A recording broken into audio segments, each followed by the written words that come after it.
Bye bye bye bye bye bye bye bye. Hey! Hello, do-badders. Hello, Jody Raynsford. Hello, Allie Bailey. Hello, David Hellard. David Hellard. How is everyone? Good. I'm good. I'm more than good. I'm glorious after the faffy start to this, as per usual. 13 minutes late.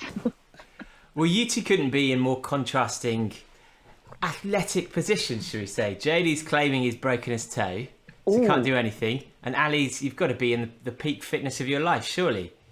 That's arguable, but yes, let's go with that. That's good. I'm more interested in the broken toe, and I'm hoping it's a pony-related incident. No, it's not pony-related. I don't know what's wrong with it. I thought it. I didn't think anything was wrong with it, and then I thought there was something wrong with it because it kind of went black. But now it's not black anymore, so I think it's healed itself. I have incredible healing powers. I Wim Hofed it. I just breathed into the toe, and now it seems to be okay. I mean, it hurts when I touch it. It's been in the space of about 3 days. How did you do it? This is incredible, okay? This is the most incredible sporting injury that you'll ever have. I was walking down... Were you kicking the homeless again? I was walking down the stairs. That was it. This is the problem. I was thinking, like, this whole barefoot thing is great. Best barefoot thing is great, apart from the fact that when you're barefoot, you see your little toes seem to find ways of kicking stuff that you never thought possible. You're like, I've never hit into that when I had a pair of shoes on. Why are my toes connecting with this thing that's a meter out of my way when I'm walking past it? But yes, it does it. I'm losing toenails. I think you've said that as if you're going to connect with people, but I don't think anyone else has those issues. I mean, I walk around. Come on, other people absolutely. But the reason you don't know you've hit it is because you're wearing shoes. That's why you don't know you've hit it. You always hit it, whatever it is. Really? Yes, you can't feel through your shoes? Yeah. What shoes are you wearing that are so thick that you can't feel when you've hit something? Do you wear like steel toe cap boots around the house? Just normal shoes. I think you should go on that Embarrassing Bodies program, Jody, because you're a miracle of science. Like, you just seem to be able to get yourself injured and they could have a series, Jody. They could have a series about you. Hey, it's not stopped me running. I'm still running. I still go for a run. It hasn't made any difference whatsoever. Like, because it's not like an important toe. It's a toe that you could probably lose if needed. Whoa! That little precious, that little one on the end, that's the most important toe. No, it's not. It's this. It's the one after the big toe, which is totally pointless. Totally pointless. The index pointless. Toe. The index. Is it known as the index toe? Is that its name? Totally pointless. Was that intentional, pun there? It's called the second most important toe. It's called the medium precious. Do you know what? Lop it off then. Yeah. Lop it off. Is this another bet I'm going to fail? No, I'm not going to lop my fucking toe off. If it doesn't get better in a week, chop it off. Leave it long enough, it'll fall off itself. So, we don't have to worry about it. I don't think I have to do anything to... No, I don't... it wasn't a horse-related injury. No, not at all. It's, embarrassingly so. Well, Allie, how come you're not in the prime of your life then? Because you've got, 1 week to go until Run Britannia. Oh, I don't know what the prime of my life is. You're going to do an Eddie Izzard. You're going to do an Eddie Izzard and train for it while doing it. The first half of it is training for the second half. That's what Lorna's doing. That's what Lorna's doing. And I think I am in the prime of my life, but I'm not sure. I spoke to Rob Pope yesterday about it, because I was like, how do you sort of like do it? Lazy Rob Pope. And he said... Lazy Rob, and he said, well, the best thing to do, if you've got time, is run like you would for 3 weeks before. So run 20 to 30 miles every day, because it takes 3 weeks to get into it, and then just go. And I'm like, yeah, it's in a week. So he's like, oh, maybe do it the other way around then. I'm like, thanks for the info, the late info. But I think I'll be okay. If it's one of those things that's so out of my realm of understanding that I just don't know what's going to happen. It's impossible. I feel like I've done the work. It's impossible to prepare for, therefore, don't prepare.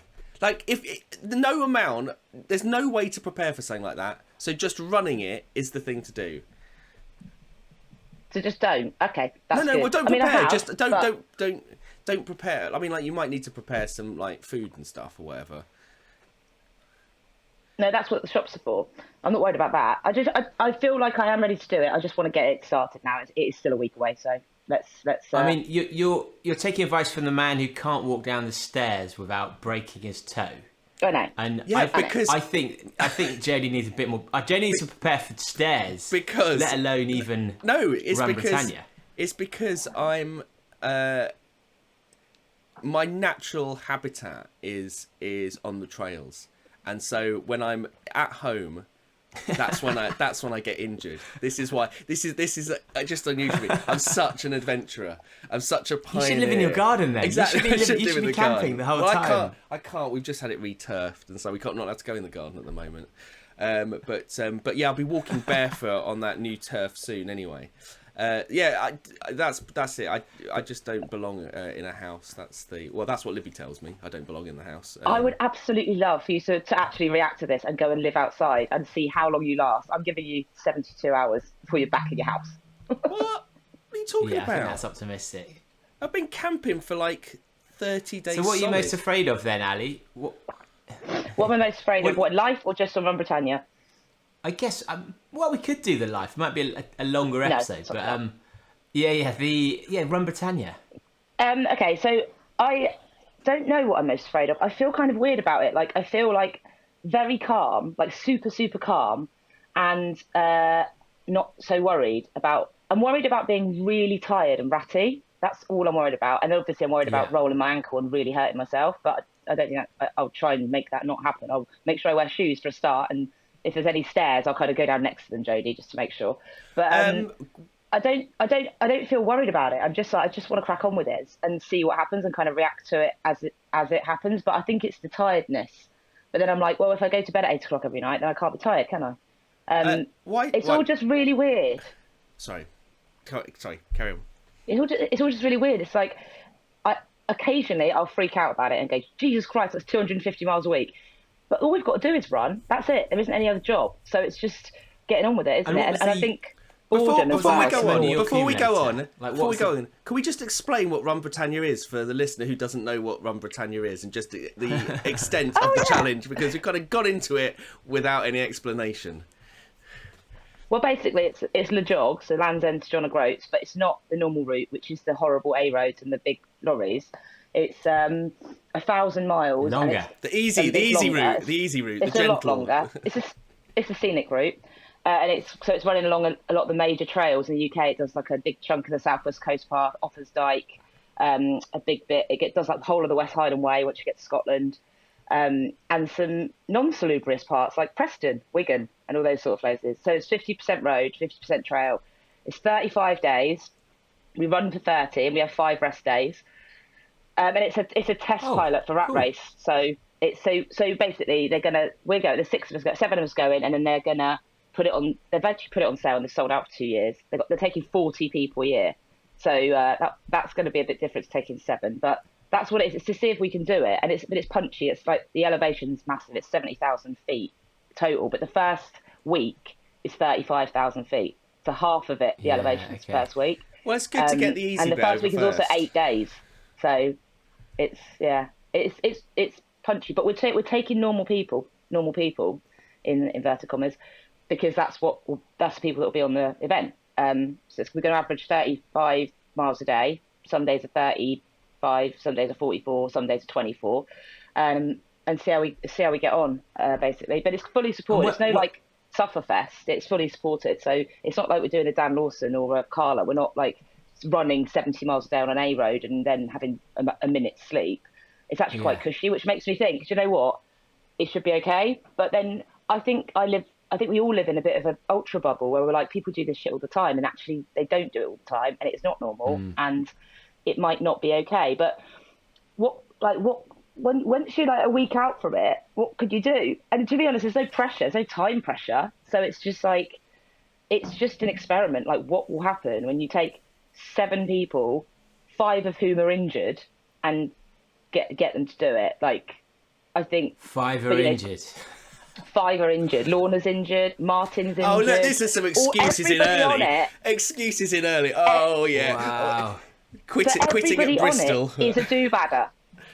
Yeah. Oh, really? Wow. Everybody on it is a do-badder. Like, 5 of them are members of the club, and 2 of them will be members of the club by day 2. and they all listen to the podcast. They're all in the group. So actually, it's that's one of the things that I'm like, oh my God, this is actually amazing that every single person who's doing this event is a doobad. The challenge isn't then so the they'll distance. probably do more miles between them than the rest of the club. The challenge is actually surviving each other. That's what the real challenge is. The context, it's just you're just 7 people in a running. What's the name of that program called that we talked about before? The Real World, is it? It's like Big Brother, but running. Big Brother. It's like world. Big Brother. Yeah. Yeah. Is it going to be live? Real World. Yeah, it's like that. Are you going to live stream it? You going to what? Thing. Live stream the whole thing. I wonder whether, because the big difference between this, other than the number of people, actually is the amount of money people have paid compared to the main trip. And I wonder whether, if people have paid different amounts of money, it actually changes partly how much they've trained, partly how much they have focused on it, but also how committed they are to completing it. Because actually that's a huge variable if you've saved up for years versus your kind of doing the test pilot where it might not be quite as much as, say, the main one. So that could actually change it. I think it's a real personal thing. Like, a lot of the people on the trip, like probably all of them, are very resigned to, like, well, if I have to get in the van, I have to get in the van, because we're supported. So if something hurts, you can get in the van and they'll drive you to the accommodation when we go, and then you can try the next day, or you can take 2 days off. So there's no DNF. When you can. There's no DNF. There's no kind of stop and yet that's it, you've ended. See, that's good. That's really good. No. But I'm like, no, that's not going to happen to me. And I don't want that to happen. Like, 100% want to complete that. That makes it so much harder. Like, if you know you can, Yeah. No, but for everyone, I don't think so. Like, regardless of how much money you've paid, what opportunity are you going to get to do this again with 2 vehicles, with all your accommodation booked? Like, this is the best shot you're going to have to do it. So, I think if you paid a lot of money, then you will be more motivated. But at the same time, if you've got that money to spend on it, how motivated are you really? Like, you get 2 types of people: the wealthy, not healthy guys who are like, yeah, I could do it, and then they can't. And then the people that really, like, knuckle down and get on and train for it. But the other thing is, how do you train for it? Because I don't know. I couldn't find a training plan for 1,000 miles in 30 days on Runner's World. You can't, can you? That's all you can. All you can do is just train how you've done it before. Yeah. But with Rob, when Rob's saying it, he thinks it takes 30 days. That's quite interesting, because I've heard other people when they've said actually it's more kind of day 6 and day 7 that your body starts to click in. Because if you listen to like Kate, Jaden, or Alicia, and when they've talked about their kind of 100 marathons, it does seem that your body picks it up fairly quickly. So maybe the first third in. But then you're having your rest days as well, and that might actually make it a little bit more bizarre. The rest days were an argument when we first decided, because this has been in planning for like 3 or 4 years, but obviously COVID has stopped us from doing it. And there was an argument like we don't have rest days, but the rest day, I think rest days are important because you're away from your family for 35 days, and the mental torture of that. I mean, I've only got a dog, but I am already spending all my time with my dog. Like, I'm going to miss her so bad, and then she's going to get brought to me in the middle just for a day. So that to me is like, just got to get to the day where I see Pickle. And then after that, it will only be 2 weeks till I see her again. So for people, that have got kids, or people that, want to see their families, having that rest day where they can come and be a little bit zhuzhed up and a little bit cuddled is really important. But also, we've got a physio with us and we've got a doctor with us. So if there is something going wrong and you can just take a day to, like, chill out, maybe you'll be able to continue. But I know some people are like, oh man, rest day sounds awful. Some people are suggesting, because in the event, the rest day would be a Saturday. They're like, let's just do park runs. Let's do park runs on the rest day. And I'm just like, no. I think the rest days are a double-edged sword. I really do. But because where are you resting? Are you in campsites? Are you in Airbnbs? Will you be in a town, a city on the rest day? Or? We'll be a mixture of B&Bs, hostels, like youth hostels, and hotels. But for the rest days, we've got better accommodation because we're going to be there for 3 days. That's the thing. We're not staying in a different place every night. Some places, if you go to, like, on the Southwest Coast Path, you can't just stop at Simmons Bath and go into an Airbnb. You've got to drive out and back to your accommodation. So some nights you've got the same accommodation for 3 nights, which is great because you don't have to faff in the morning. And some nights it's just the one, and then we move on. But rest days, we basically planned it. So a couple of them are hotels that have got a sauna or steam room, not like real high end, but just so you can go and sit in the sauna. Yeah. And we're gonna, and those so rest you get days really dehydrated. really dehydrated. Yeah. But like, there's talk of us going like, Martin's a climber, so there's like, oh, let's go find a climbing wall and do that. So I think the active recovery. Yeah, let's have a little climb on the climbing wall. That's how he's injured himself. I want to see off the climbing wall. It's like a birth plan before you have a baby. That quickly goes out the window. I want to know what the plan is. All the things that people reckon that they're going to do. Or, 2 or 3 days in, what they're going to do on the rest day. See how much of that comes true when the reality hits, or whether they're just going to stay in bed solidly for 24 hours until they've got to run again. I think that's quite interesting, because another tip Rob gave me about real long distance multi-days is to break the day down. So you run 6 miles, walk half a mile, run 3 miles, walk half a mile, run 1 mile, break, and do that over and over again, because you can always just run 6 miles, right? So you're not like, oh shit, I've got to run 44 miles or whatever. And I'm like, that's genius. But I'm like, how long will I be able to keep that up for? Probably a day. I'll be like, oh, fuck this, it's boring. I'm just going to try and run when I can run and walk when I can walk. Sounds complicated as well. But it's quite good because it keeps your brain busy. It's like, oh, I've just got to do the 3 miles. Oh, lovely, I've got to walk for half a mile. Just 1 mile, then I can have a break. I guess the issue though is if you've got your massive hill right on your right, I've got to run 6 miles up this hill, then I get to walk down it, and it doesn't necessarily play into the route well, does it? No, it doesn't, especially not the first week. So I think first week I'm just like, we're just all going to literally be like, we walk up the hills, we jog along the flats, we run down them if they're not too gnarly. But it is, everyone's super excited about it, and I think the first few days there will be a bit of silly behaviour pace-wise, and a bit of, oh man, I feel really great. Because in my experience, multi-days, you're right, it's day. If it's a 5-day, it's day 3 that you feel really shit, and then it gets better. If it's longer than that, it's day 6. So, and the longest I've ever done is 8 days. So I just really don't know what's going to happen. It's super exciting, and it's a really good experiment. It's a really weird experiment, because no one in that group is a super endurance athlete. No one. Everyone's relatively. They've all done a few ultras, but no one has ever done anything like this before. So it's just really, really interesting. Oddly but enough. I am absolutely hell bent. Yeah, oddly enough, I'm hell bent on not getting in that vehicle. I'm like, if I really have to get in it, I will, and I've already mentally prepared myself. But my MO is not to get in the vehicle. The rest of the do-badders now, we have to give them the challenge of putting the most incredible things in that vehicle in order to try and get you to get in that vehicle. I was thinking that. Like dogs. You've got just lovely pillows. Yeah, and it's exactly. Got, all sorts opens of the things. Door and it's like, this sad puppy needs your love, and you're like, oh, I'm not getting in there. That's all I have to do.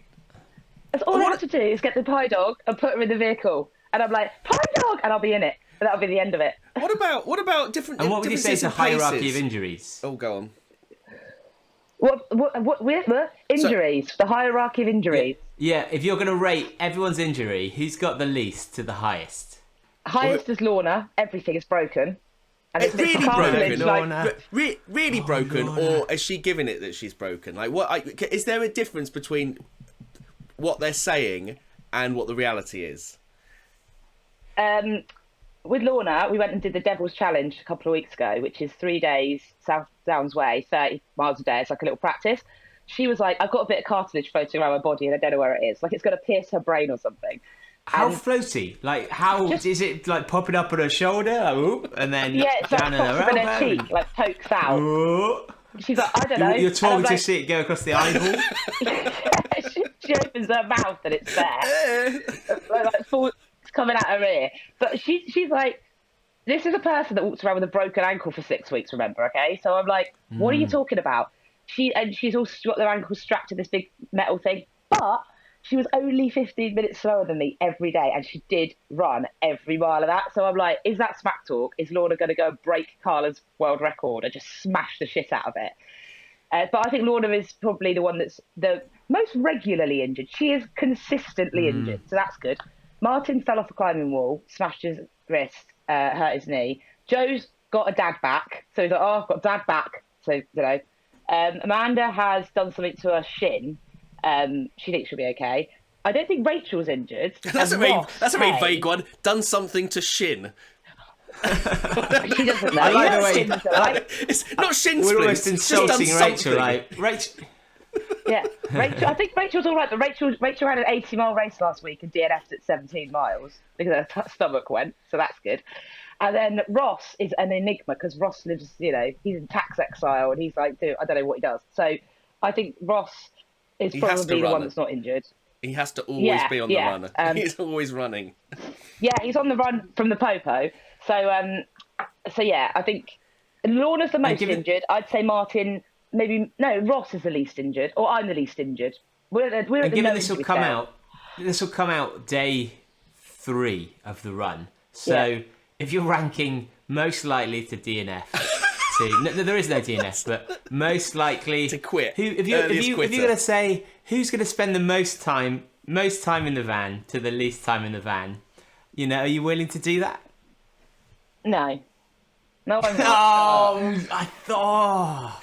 And what? No. That would have been. They're just running along day 3, happily you're feeling such a positive. great, encouraging person. Yeah, and then Listen, Allie. I've already lost my bet about you, mate. It's when Allie's trying to make them give up so that the prediction's right. I thought you were going to be in the van by day 5, so take a rest. What about people's paces then? So you've got 7 people, 7 different paces. How's that going to work over that amount of time? I'm sure you're going to have this lovely idea you're all going to run together at the start, but that'll. No, we haven't. We've already got that's safe good. word. Okay, good. Yeah, the safe word is I'm just putting my headphones in, and that means do not talk to me. Like if you say I'm just putting my headphones in, that means do not talk to me. You don't have to put your headphones in, but it just is like don't.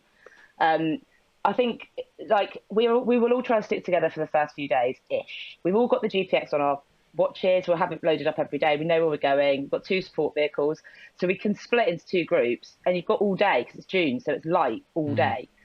So there's not going to be any pressure on people. I think people buddy up. I think you'll end up being with someone who is your kind of pace the whole time. Me and Lorna, although we are like bezies, when we run together, we don't run together. So on Devil's Challenge, she just went and I just trotted off.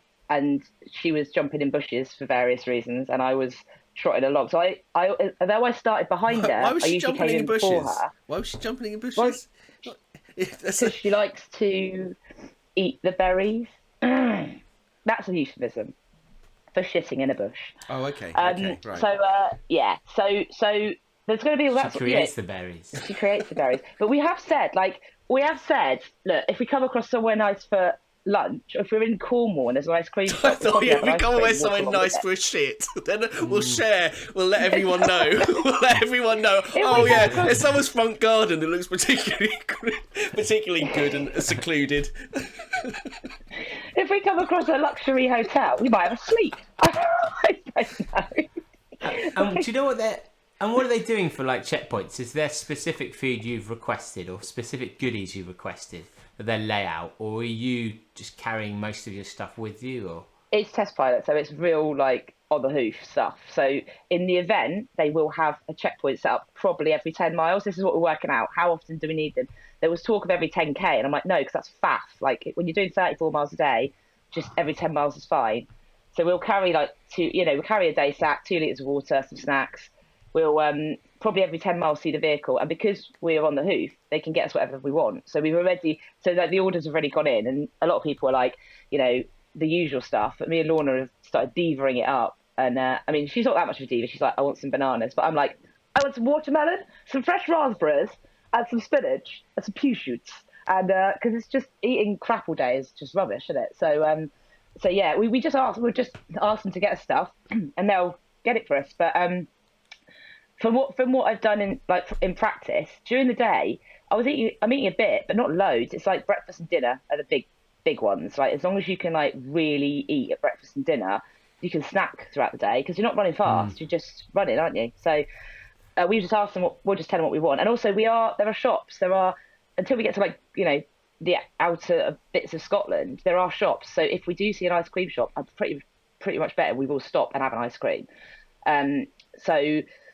I'm not worried about that. And I'm taking all the stuff. Like I've got a nutrition plan in that I'm going to basically use mountain fuel, morning fuel for the whole time. So that's breakfast. That's probably going to be lunch. And then I'll probably have a recovery drink before I go to bed. Just because we'll be in calorie deficit the whole time. But we're going to go out. I'm really interested in the the Land's End photo and then the John O'Groats photo to see how much weight we've lost. But that's a challenge. Who do I think can put on weight doing that race? That's the challenge. Probably me. Lee Stewart Evans going? I didn't hear Lee Stewart Evans was. Yeah, he goes, and it's eating is tour the of route Britain. public? Yeah, that's what Rat Race is saying. It is like Jim is doing the first week in the van, and I know why he's doing the first week. Not to support us. He's doing it because he knows that Cornwall is basically food. Yeah. Food. But then once you get to like the West Highland And Way, hills. yeah, and hills, and he's gonna be sat in the van eating food. And then once you get to West Highland Way, it's like, oh, you're gonna have to scavenge off the trail for nothing. So yeah. And is this route public? Are there do-badders houses close by? Are you going to be like popping into people and? There's a map. So I put in the group, both the groups, podcast group and the club group, the loose map with the days and how far we're going. And I've said to people, if you want to come, because if you want to come and run for a day, we would love that, because it'd just be nice to see a little bit of fresh meat, get some fresh meat, so we don't kill each other. And just because it's a little bit uplifting, and people. So what I've done is I've said, if you want to come, message me, and I'll send you the GPX a few days before, because it is constantly changing. Like, we've got the route, but stuff happens, and so I'll be sending out just the GPX for those days to the people that want to come a couple of days before. But the other thing is, we don't know yet. Like, we could get really far behind. You think that these public footpaths and public rights of way are open, and you get there and it's like Armageddon and you can't use it. So it's all very much, that's the point of Test Pilot, is to go, this isn't a good idea. This is an A road that's got no pavement. We thought it was like quiet, but it's not. So yeah, if people want to come, we would love them to come, but they just need to send me a message and say which day they want to come, and I'll send them the file a few days before. So take the day off work and plan to do it. And it's got, from here to here, so you sort of know where you need to get to, where you're going to be dropped. But we can't send out the entire GPX because we don't have it, basically, and also we don't want to, because it's nice to know who is coming and not just to have a bunch of weirdos turn up on the trail. By weirdos, I mean do-badders. Well, I mean, that is our running club, essentially. So, I mean, that's the issue, right? Thankfully, you've taken half of them with you. So you've got almost that. Clever. But I just think it's amazing that they're all involved in some way in Bad Boy Running. I mean, I did take them on, so that's not that amazing. But it is, I think it just shows how great the community is, that you've got people who will be like, yeah, I'm going to have a go at that. And they, like I say, these are not extreme athletes. These are people that are just willing to give it a go. And the thing I admire about them is the fact they are so chilled about, like, well, if I get injured, I'm just going to crew. They're not going to go home. They're going to stick with the journey for the whole thing and look after everyone else. They say that now. Yeah. Yeah, when they stromp off like after 2 weeks because they're furious or whatever. Isn't this more less a sign of a community? Isn't it more of a sense how we've completely normalised running ridiculous distances by the kind of guests that we have on the podcast all the time, and so make it sound like it's entirely doable? And so tricking the very people that listen to it all the time. I mean, that's not taken away from anything. It's brilliant that everyone's doing it. But it has, like you say, the ultra bubble and the multi-day bubble is a thing. And I wonder how much there'll be fans of the podcast by the end of it, by going, you absolute bunch of C words, for making me think that this was something that was fun and enjoyable to do. I think, but this is quite interesting, and I haven't come up against it, but I've noticed it in the last few weeks. When I've told people I'm doing this, they've gone, "That's nice. Have a good time. Bye." And I'm like, "What?" And they're like, "Have a good time." Not enough. That's not enough for me. You need to react better to it. How should people react? That's the thing. Even my family.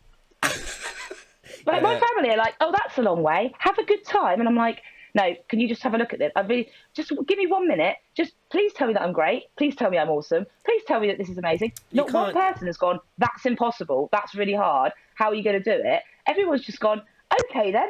And I'm like, how has this become like it's not London fucking marathon. Like, it's hard, man. It's like, this year I've run 1,500 miles. I'm about to run basically what I've already run again, but in 35 days.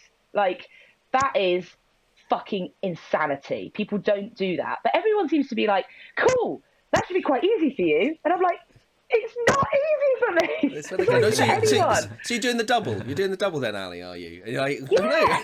I'm parking my car in Cornwall and running back to it at the end.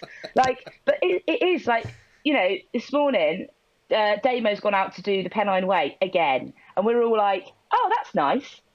What the fuck? Like, why would you go and do that again? It's so hard. But I think people are just doing so many more insane things that people that generally as a group of runners, we're like, oh, well, that's normal. Yeah, that's cool. And that's great, because does it inspire people? I hope it does. But I think people need to understand you have to put the work in. And when I say the work, you have to it's years and years of work to get to the point where you're like, this, I could do this. This is relatively cool.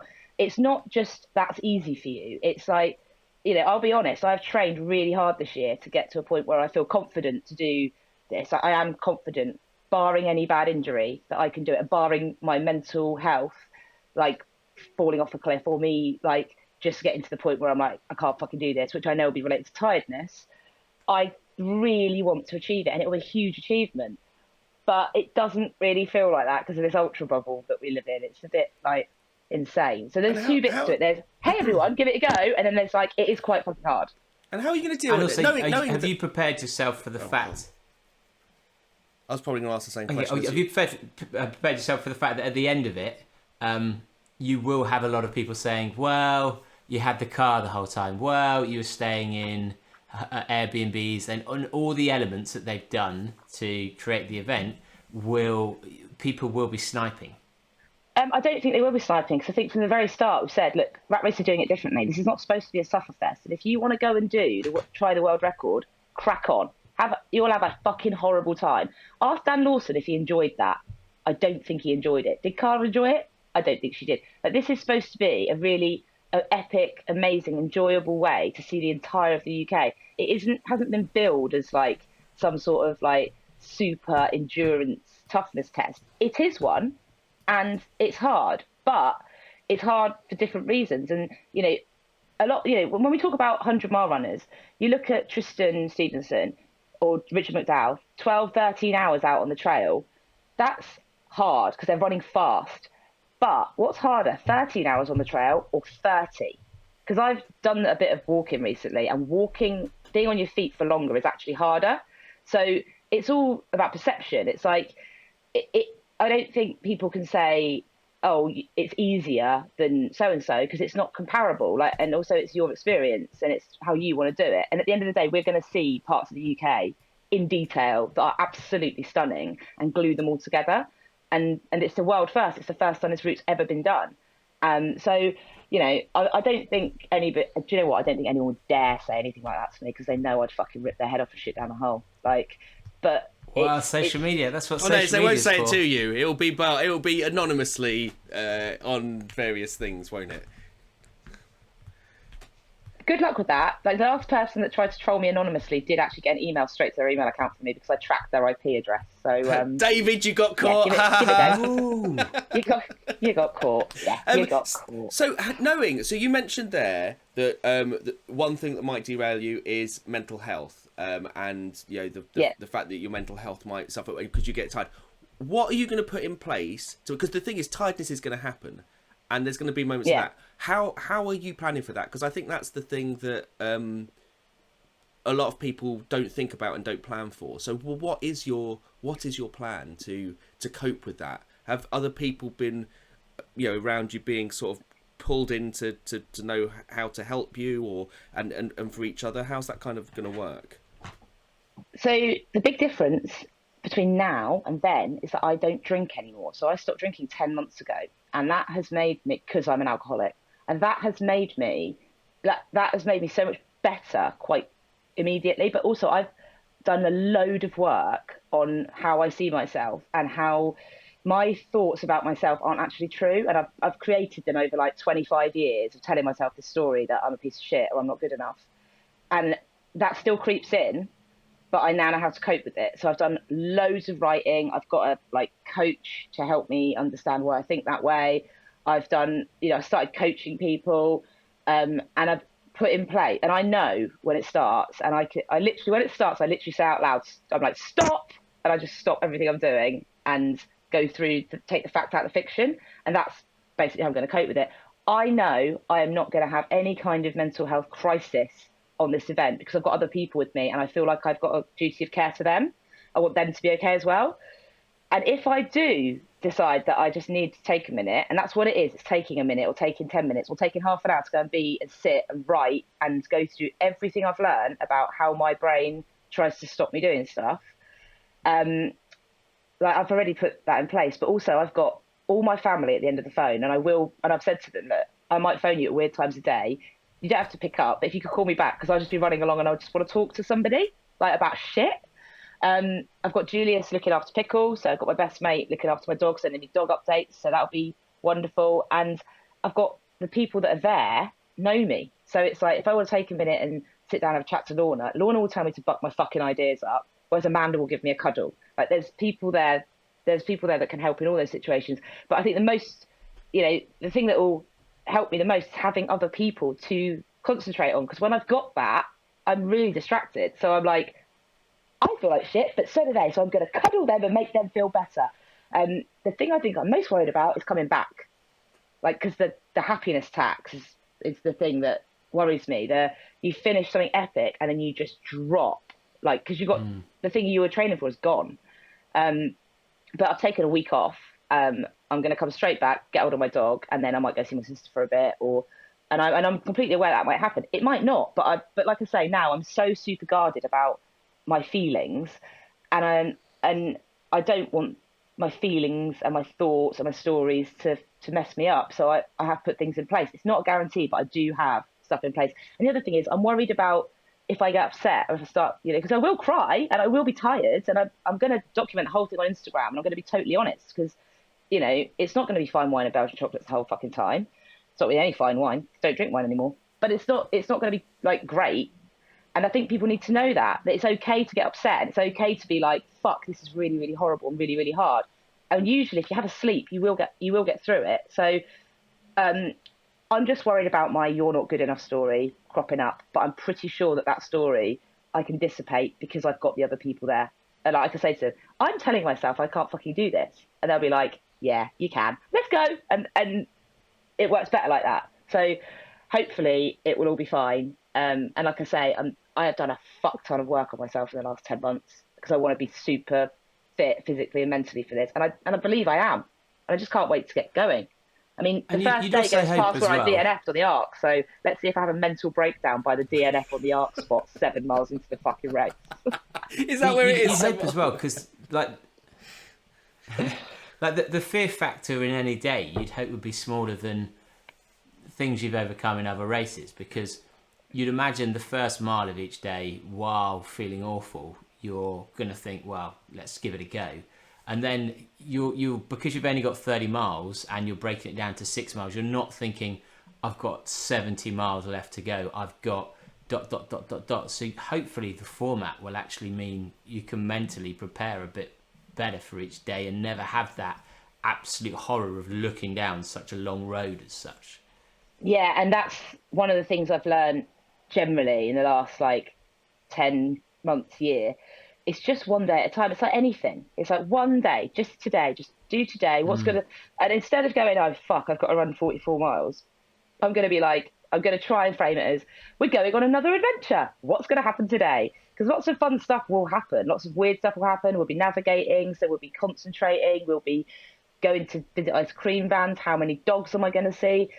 If you frame it more as an adventure of what are the possibilities for today, rather than, fuck, I've got to do 44 miles today, things tend to work better. So, I really struggle. I struggle with talking about this because I don't want people to think I'm weak, but other people's opinions of me are none of my business. And I don't think it is weakness. It's honesty, and it's being vulnerable, and it's saying, I'm willing to admit I feel like this. I wonder what Damien Hall feels like when he leaves that fucking hotel to do the Pennine Way. Do you think he's like, I'm going to fucking smash Kelly into the fucking ground? Or is he like, shit, this could be my last go at this. Shit, I've had this injury. Am I good enough? Can I do it? Why am I doing this? You don't know, because he doesn't say. Whereas I kind of am like, well, if I say, fuck me, man, there's a possibility here that I might not be able to do it, and then how am I going to cope with that? I feel like other people will give it a go, or try and give it a go more, because there's so many people that are held back by, I can't do it, I'm not going to even try. so in trying, every person that's coming with me is a hero, because it is a big fucking ask, like a really big ask. So but some are bigger heroes than others by the end of it. Yeah, some people do the whole thing and others get in the van, don't they? Some are like, some people are Thor and some people are Hawkeye. It's like different levels of heroes, that kind of thing. Exactly. But yeah, I don't know. All I can think of is Russell. All I can think is Russell Kane, like, get in the van, get in the van. Keeps on saying in his stand-up. You need to get that as your little. Get Jim to play that to you. Just you need to come up on a tannoy. You need to come up with an annoying catchphrase or something annoying that starts annoying people right from the very first day, that people get really pissed off with, 4 or 5 days in. But then it turns around and then it becomes like the catchphrase and the thing that you say to unite all of you together all the time. That's how that shit normally works. You need to Stuart Lee that catchphrase. You need to Stuart Lee a catchphrase. Yeah. That's it. See, I want to have a little sound system at the start and put on like a banger of the day before we start. I've got this idea of putting all this, and everyone has an epic song they play. That's so MDS. But it is a bit, isn't it? Do you think that's wank? Yeah. I'm not going to do that. I'll do it by myself. I think it's perfect. I think you should put an awful song on each day as something to like motivate you to leave, rather than put like Radiohead on. Put a really sad Radiohead on, like Fantastic Trees. Or some Bon Iver, like just to really bring people down. Or tell them a really awful story. Or something that relates to where you're going, where you're about to go. Well, like, if you're like heading towards, I think, what is it? Warrington's halfway, isn't it? Is it Warrington? Or Preston, basically, yeah. Oh God, yeah. So, which is lovely. I need to duck out because I need to pack and check in and fly to Zagama. So I'm going to leave you two to time this up. Zagama, he's made that up. That's not a real place. It's owned by Silvio Berlusconi, and you're only allowed to wear red trunks there or something. That's not a real thing. Off to spend my time with Killian and Courtney. So toodles. All right, bye then. Not bad. But good luck, Allie, and I may run into you in Devon sometime. I may run into your wedding reception. Yes, indeed. He's like, shit. I might pop in. We are passing. Just don't do the scene from the. It's not The Graduate, is it? Kill Bill. What? Wayne's World ripped off. No. We're gonna do a couple of scenes from Wedding Crashers. So yeah, it's going to be held up on a chair. I mean, if you want to mess with Briggsy, she's the one you have to answer to. But good luck, buddy, and I will I'll speak to you before then, but hopefully be celebrating your success in a month and a week's time. 6 weeks. See you in a bit, guys. Bye. See you later, man. We can talk about him now. Oh, exactly. I know. Ooh. So, so you're feeling relatively. Yeah, I know. It's like someone goes like, "What are all the things that he was going to ask you that?" It's a little bit like when... What are all his questions? It's like he set us up. It's like he thinks that we're going to like go on a date or something. And he's Oh no, that's awful, isn't it? And that happens. Oh guys, I have to just shoot off. But you two could get on well with each other. You're just like, oh God, this is painful. Who's really nervous? Is everyone really nervous? No one's really nervous. I don't think they're... We've got a week to make them really nervous then. Brilliant. Yeah, I'll tell you what, right? There's a group been set up, a WhatsApp group by Amanda, with me and Lorna in it, called Ultra Totty. So thanks for that, a little WhatsApp group. Yes. And I said to Lorna the other day, I said in this group, does anybody else feel a little bit nervous? Like, I feel a bit wobbly today. And Lorna said, if you didn't feel nervous looking down the barrel of 200 miles a week, I'd ask if you'd had a lobotomy or always been a psychopath. So I think everybody feels a little bit nervous, but to be honest with you, it is just a massive adventure, and I just fucking want to get cracking with it because it's been a long time. It's been a long time coming. Yeah. I mean, the other thing is that you've got the distance, which is obviously substantial. You've got the terrain, which is particularly at the start, and I think it's good that bit's at the start. Because once you get over that, like you say, the half of all the elevation is in the first week, which is crazy, but also great. And then you've got, obviously having to kind of live as a group, which may not be too bad because, you might not all be like bunched together for the whole day. So, and then you've got, all the logistics, you have to deal with it. The factor that is a uniquely British thing is how are you going to deal with the amount of dickheads? Because they're, like anyone that's done the, what's it called, Thames Path 100, going through Reading of an evening knows that is, dealing with dickheads is a major issue. And there's going to be a huge number of dickheads to deal with on this route. You're going to see dickheads all the way from the southwest all the way up to Scotland. Local conditions, etc. I mean, how do you kind of deal with that? How do you think you're going to deal with that? Especially I don't think we will. Really? I don't think we will. Yeah, because I think we're going to be like the Southwest Coast Path. You'll see some people. Actually, it's June. Tell you what, we're running through Somerset on Jubilee weekend, so that's going to be interesting.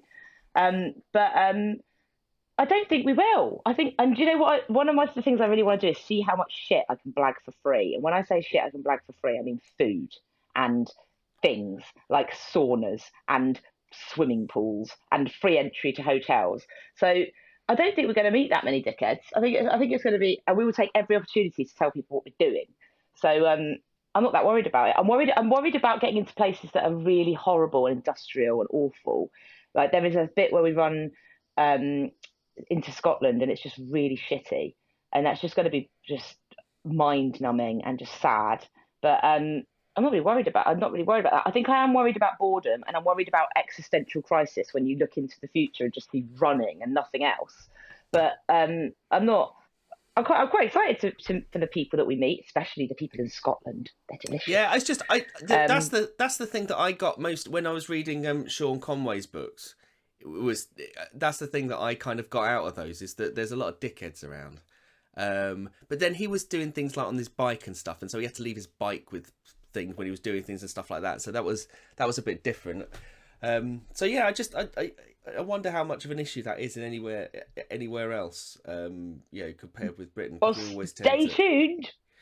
We'll let you know. We'll let you know if we get. You can have dickhead of the week. Dickhead of the day. Yeah, I take a photo of them. Every day I'm going to be posting on Instagram, and I'm basically going to do like a top trumps card, like how far it was, how it felt, how hot it was, and then I haven't thought of any other things. So I could have dickhead of the day. I could have scenic shit of the day. I could have any of these things. Maybe the do-badders can suggest some of the things that I can document every single day that could be interesting. But I haven't even thought about people being knobs. I really haven't. I just thought everyone would be nice. Because all the books I've read, people have been really nice. Oh, have they? Apart from, that bit in Rob Pope's book where he nearly gets shot. And there's another bit in someone else's book where Stephen Fable's where he nearly gets shot. I hope you don't nearly get shot. I'm sure it'll be fine. Yeah. It'll be fine. Yeah. I think it'll be nice. I think it'll be nice and enjoyable. What does everyone do that they can take 5 weeks off? Like, what's all everyone's jobs? Like, what? If you wanted to take 5 weeks off, you could take 5 weeks off. Yeah, I could. You just said taking 5 weeks off. Yeah, but that's because I work for myself, so I could do that. Is everyone else self-employed or freelance or something? A couple of them are consultants. A couple of them there we go. Have just taken all their annual leave. Yeah. All their annual leave for this one thing. Wow. All of it. Yeah. And because and they're going to stay in the van. Yeah. That's what it could be. Is that they take all their annual leave, so they have to work on Christmas Day, but they have to spend all their time in a van that stinks. And it will stink, that van. Why can't we go on holiday? Why can't we go on holiday? Oh, sorry, I took all of my annual leave and I sat in a fucking van in Wigan for 2 weeks. Yeah. Daddy, why aren't we going to Disneyland? Because I spent a month travelling around the UK in an Enterprise van. So I'm not talking to anybody. How shit! It's a risk. It's a real gamble. It's a real gamble. That's great. It is a massive gamble, but it is. The other thing is, when you say you're like, oh, I'm injured, I can't run. It's like, well, how injured are you? Because I'll be so bored if I'm in that van. Unless it's a life-threatening injury, there's no way I'm going to spend 3 days in that van. Everyone's injured all the time. That's the thing. There's injuries that you can like live with as a runner, and then there's injuries which totally fuck you up and you wouldn't be running. And if you were totally fucked up, you wouldn't even be starting. So, What was the other thing I was going to ask you? Oh yeah, is there anyone who is looking to monetize this? Going, oh, there's a book in this. There's a book in this. So they're going, oh, this is my opportunity to do a bit of writing and to be honest with you, position no. myself.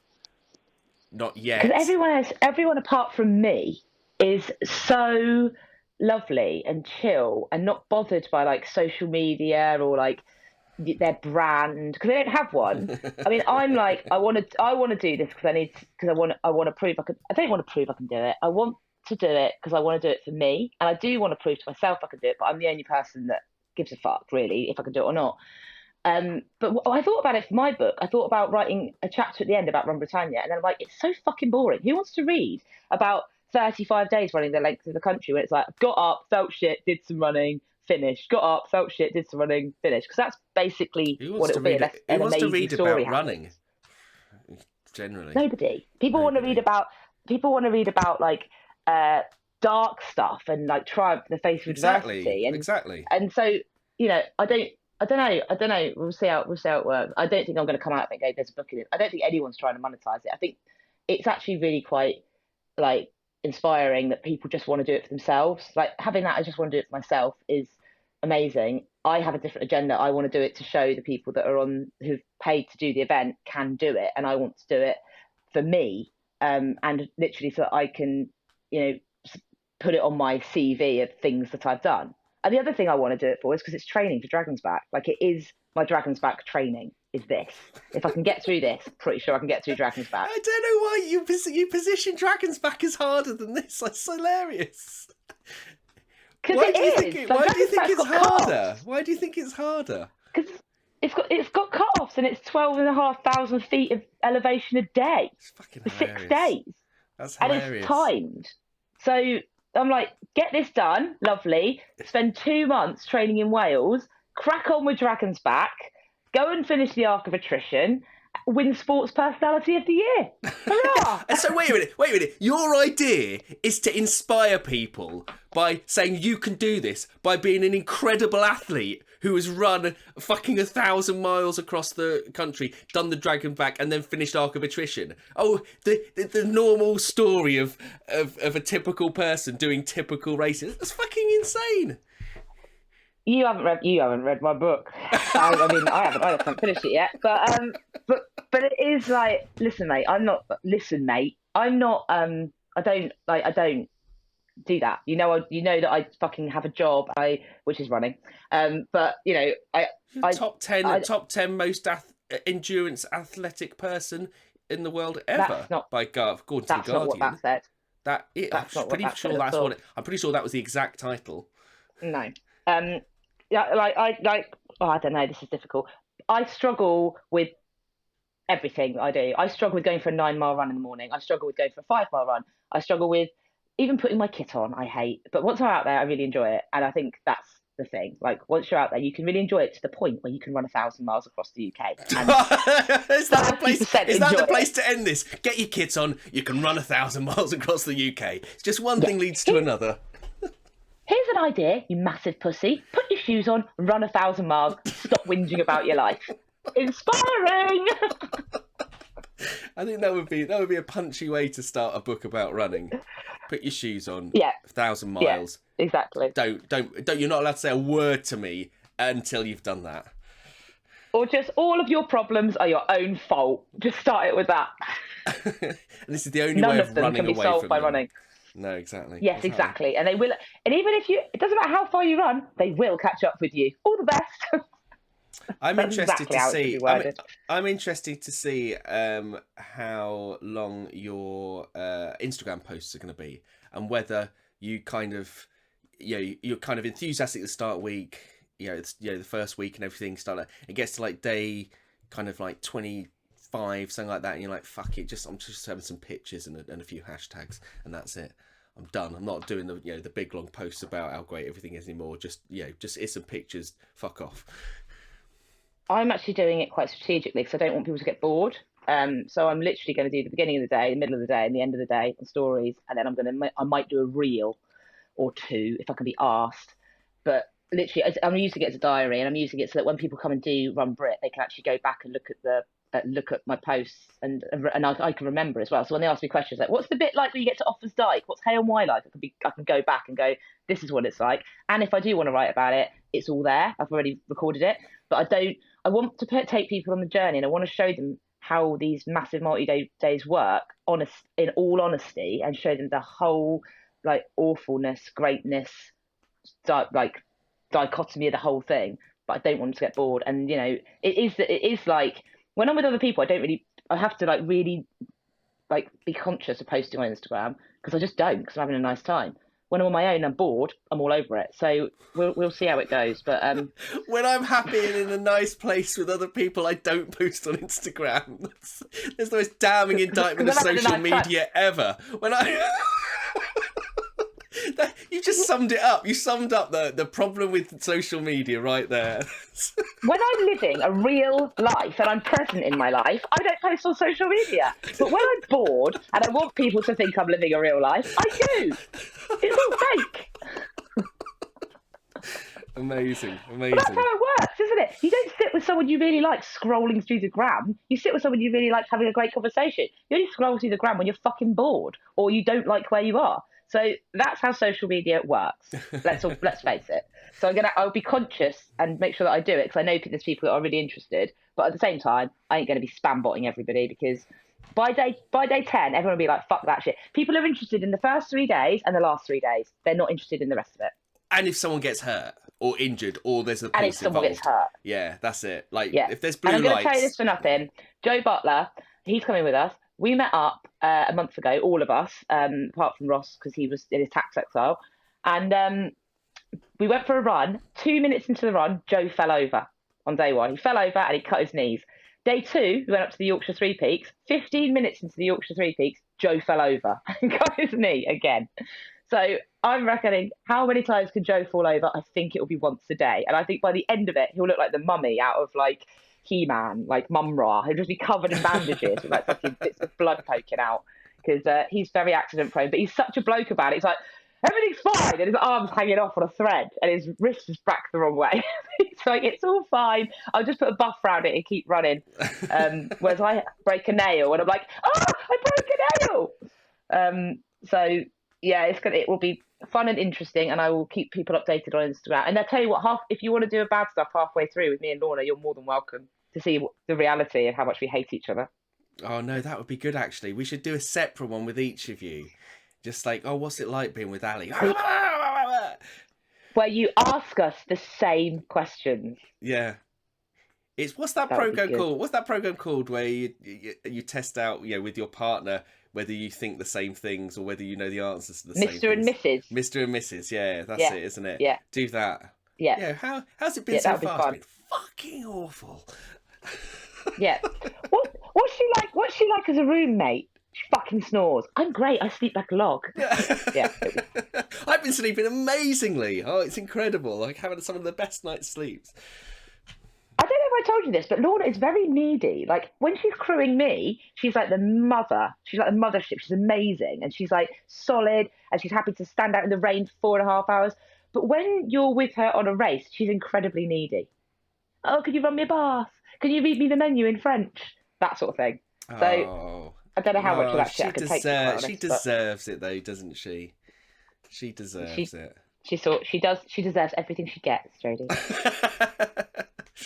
Well, that's a nice place to end it, isn't it? Dead on. Yeah, thanks for listening to that absolute twaddle about my little jog face. I hope your toe gets better. Yeah, well, I don't think there's any. I thought it was broken. Well, I heard it click, so something happened in it, and then it went black, and then it kind of healed itself. But it does hurt still, so I don't really know what to. I don't know if it's even worth going. Every time I go to A&E, they tell me to fuck off and not bother with them. So they definitely will tell me if I go in and there's nothing wrong with it, and it was just I can't think what else it could be. Like what else can happen? Just go and ignore it. If it is broken, they'll just say ignore it. They're not going to do anything. No, exactly. That's what I say. Exactly. There's nothing you can do with that. So yeah. But it's not stopped me running or anything. So it's fine. But enough of my this. So this is basically be the first instalment of the journey. So we're obviously going to speak to you halfway through and then speak to you at the end. And so yeah, you're going to be a different person then. Different person. So goodbye, current Allie. Hello. I think I might just be a smaller person. Future Allie. A physically smaller person. Yeah. I just going to be a physically smaller person. But they might actually play this in court when I kill Lorna or she kills me. This might actually go out. Imagine that. Imagine this Johnny Depp, Amber Heard style trial where they're calling David and I on the stand. Yeah, imagine that. That would be incredible. Incredible. Brilliant. Okay, well, I love you those. Okay then, Allie Bailey, good luck, and I hope you smash every distance on each day as well as you can. That's lovely. Thank you so much. Okay, bye. See you later. Bye. Bye.